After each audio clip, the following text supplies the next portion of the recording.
헌재가 지금 이 사건이 터지고 나서 하는 행동 잘 보세요. 사건 터지고 난 직후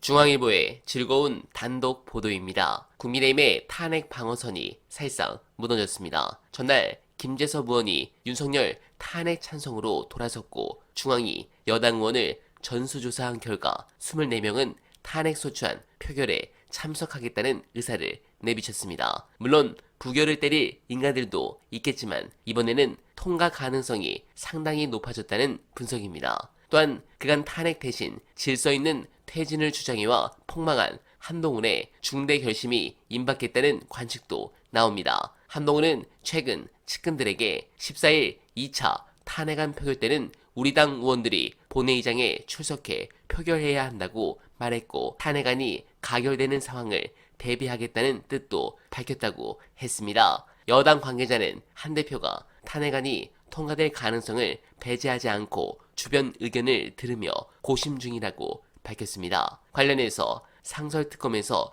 찬성표를 던진 한 여당 의원은 기명투표인 상설특검안 표결 때도 여당 의원 22명이 찬성표를 던졌는데 무기명투표인 탄핵안 표결 때 찬성표가 그보다 더 적겠나라며 탄핵 카운트다운은 이미 시작됐다고 말했습니다. 네, 좋습니다. 일단 두창이 직무정지부터 시키고 그 다음에 경찰 특공대 끌고 가서 긴급 체포해야죠. 이렇게 윤두창 강점기가 끝나가는 가운데 중요한 영상 보시고 이어가 보겠습니다.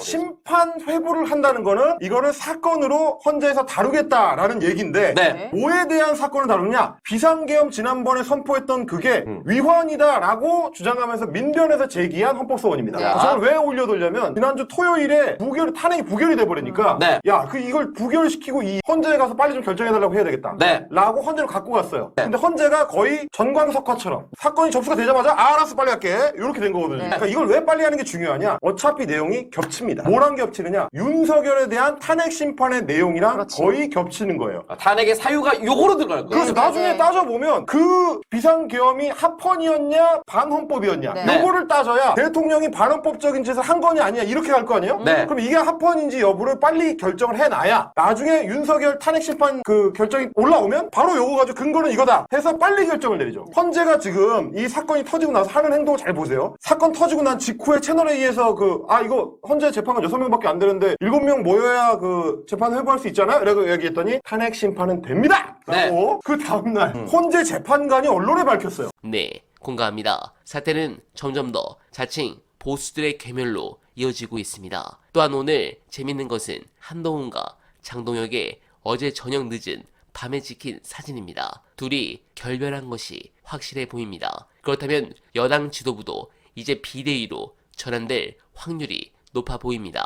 5선 중진인 윤상현 의원, 비상계엄은 고도 통치행위라고 했고 홍준표 대구시장은 대통령놀이 그만두고 한동훈 사라져라고 했습니다. 즉 토요일 탄핵이 통과되면 한동훈에 대한 사퇴 목소리가 커질 것인데 물론 여당 내에서는 한 대표 사퇴하면 대선은 누가 치르나 한 대표가 그래도 계엄을 막아왔는데 물러나면 보수가 괴멸한다며 반대하는 목소리도 있지만 당장 사퇴 여부는 장동혁 최고위원이 키를 쥐고 있습니다. 지난주에 탄핵 시 사퇴하겠다고 했었는데 어제 저녁 늦은 밤 사진을 보니 결별이 확실해 보입니다. 오늘 여러 중요한 일들이 있을 것 같은데 가능하면 즐거운 소식만 가득하길 기원하며 어날바는 오늘도 최선을 다하겠습니다. 여러분 고맙습니다.